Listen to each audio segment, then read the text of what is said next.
Welcome to another edition of Boxing Info. I'm your host, The Islander, and this is the results show week ending February the 22nd. And let's go through the results real quick. I didn't preview too many of them last week. Starting with ESPN 2's Friday Night Fights in Fort Lauderdale. There was a change in the schedule. The Richard Gutierrez fight, for some reason, was called off. I think it had something to do with Gonzalez. I just remember them saying it was supposed to be a triple header. Instead, we got a triple header, two of which were the Cuban prospects, which I am kind of glad we did get to see. Gamboa was going to be on the card, but also Mr. Larra. And bear with me real sec, because I did not write down on my board behind the camera who his opponent was. This Oscar De La Hoya thing. I got to talk about that too. The article about De La Hoya trying not to decide whether or not to retire or not. But anyway, the card got kicked off with Larra fighting in the junior middleweight division, and come on, where is it?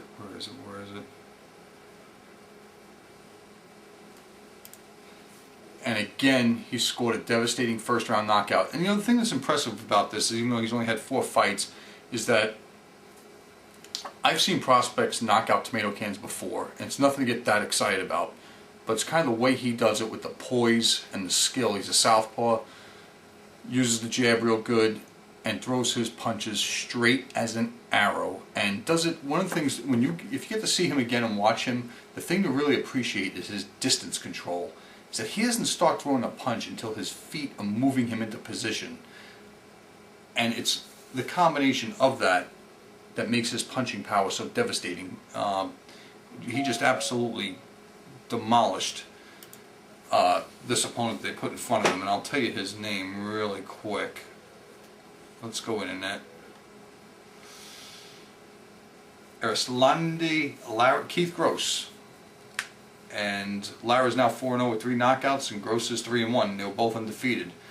2 knockdowns, and I was very impressed with him. And then Yuriorkis Gamboa came in against Walter Estrada, who is the veteran of, over basically 43 fights at the time, now make it 44, and had scored 24 knockouts until he got caught with a counter right exchanging with Gamboa, and down he went pretty much on his side, where he took the 10 count 35, 36 seconds into the fight. Didn't really see much from this. Again, Gamboa was getting into a wild exchange that he basically came out on the right end of. But he just keeps moving on, and hopefully maybe a world title shot this year for him. And we'll talk more about that later on in the program with the preview for this coming week. The main event, one I kind of was flipping in and out on because the fight was an overmatch. Prescott taking on Humberto Toledo. I think ESPN said Humberto Soto or something crazy like that. But Prescott, did everything he was supposed to do in this fight and he was winning the fight handily until Toledo decided to bite him on the neck or the shoulder or wherever the heck he bit him. I was kind of like either dozing in and out of sleep or something when it happened. And he got disqualified immediately. It was a good call. He should be suspended. There's no room for that. Low blows are sometimes questionable if a guy's jumping up or the trunks are high or any number of things. But this is like just totally uncalled for because we won't spend any more time on it. It was just a crappy fight, a ho-hum fight to begin with, and the end was terrible. In New York, on the pay-per-view, split card, if you so contributed to the Bob Arum Top Rank Retirement Fund, John Duddy scored a very convincing, actually showed a little bit of defense. Wide unanimous decision over Matt Vanda, coming off of his thrashing at the hands of Julio Cesar Chavez Jr. Where it is now, John Duddy will move in line for a shot at Kelly Pavlik.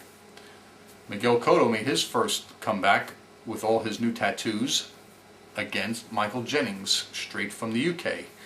And yes, this was a mismatch, but give Jennings credit. He came to fight and didn't try to do anything but stick it out to the very end until he was dropped heavy in the 4th and 5th round with heavy body shots. But, if you want to blame somebody, blame the WBO, who very rarely receives scathing criticism for their rankings. But this is all they could put together, and you know, it was good work for Cotto. For those of you complaining about this, look, guys don't come off devastating losses like Pavlik and Cotto with, you know, life and death struggles against the likes of, you know, a Margarito or a you know, an Arthur Abraham. You know, it just doesn't work. They have to get moved back in slowly. Complete victory by Cotto, doesn't show no ill effects of the Margarito fight. And I think he's just going to carry on in the welterweight division. In Youngstown, Ohio, Kelly Pavlik taking on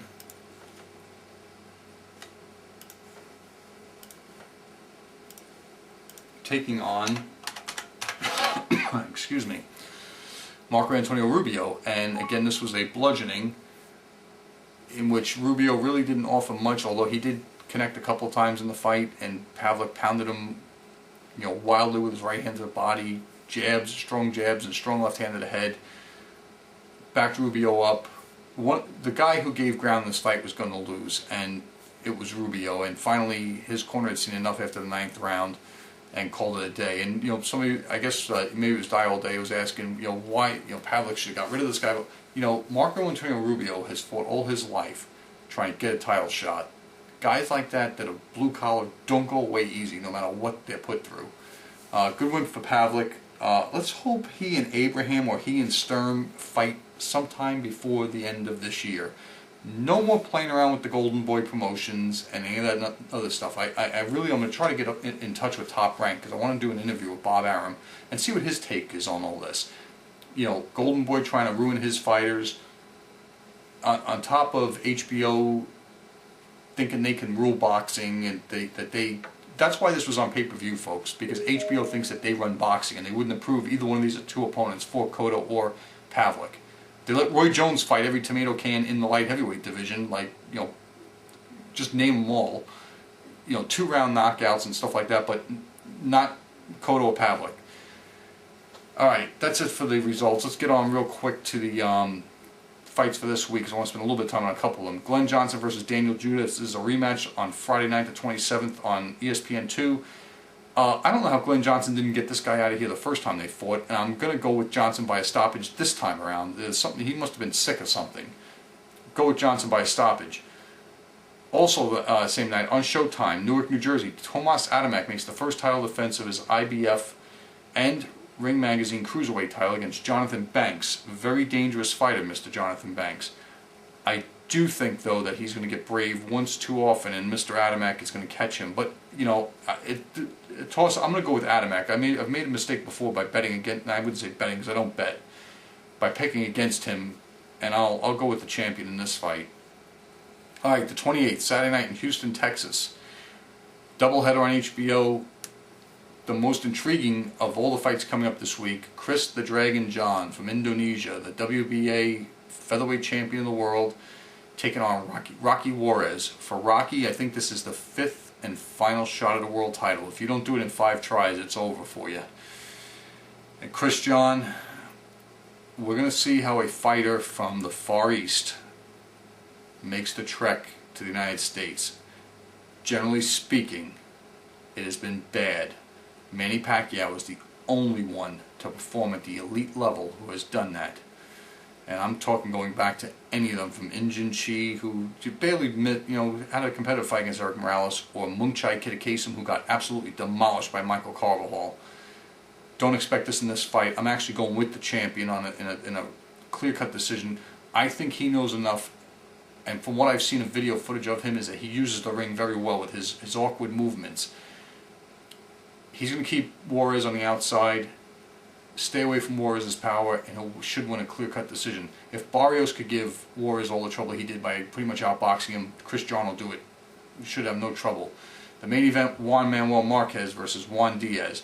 Most of you probably think you know who I'm going to pick in this fight. You're actually wrong. I'm going with Juan Diaz by a decision. And the reason why, and I could be wrong, I think Marquez looked a little long in the tooth against Casamayor, even though he finished that fight impressively. Juan Diaz is really a 140-pounder who's been brought down to 135 pounds years ago. He is naturally bigger. That is why Nate Campbell hit him with everything but the kitchen sink and couldn't get him out of there. Marquez does not carry, I believe, the same raw power that Nate Campbell does, and I don't think that after watching the fight against Michael Katsidis, if Katsidis couldn't hurt Diaz, I don't think Marquez is. It's a question of whether Marquez can outbox him, and very few people have been able to keep Diaz off of them. So I'm going to go with Diaz by a decision. Also, one last thing, Norwich, England. This isn't being televised here in the U.S., but guy I keep hearing a lot of noise about, John Thaxton, is defending his European lightweight title against Anthony Mizashi. The significance of this is the guy and the UK people calling out to fight Amir Khan. We'll see how it goes. That's going to about do it for this edition of Boxing Info. Stay with me next week for the results of everything, people. Thanks.